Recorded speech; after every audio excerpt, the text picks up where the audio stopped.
Samtang sa laing balita sa lungsod sa Llorente sa Eastern Samar, patay ang usa ka pari human maaksidente sa kurbadahon ug tungasong highway sa barangay naubay.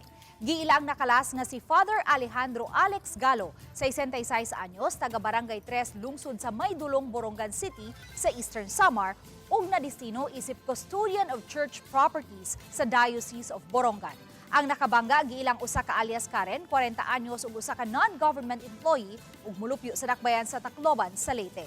Sa pasiunang investigasyon, nasayran sa Llorente Municipal Police Station nga ang nagmaneho sa iyang motorsiklo ang paring biktima paingon sa sur, samtang ang SUV nga gimaneho ni alias Karen paingon sa Borongan City.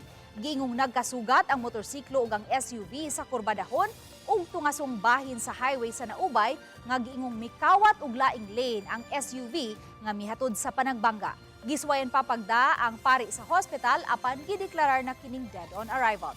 Mato ni Police Captain Bermudo Gulo, Chief of Police sa Llorente Municipal Police Station, nga gikasuhan na og reckless imprudence resulting to homicide ang babaeng driver.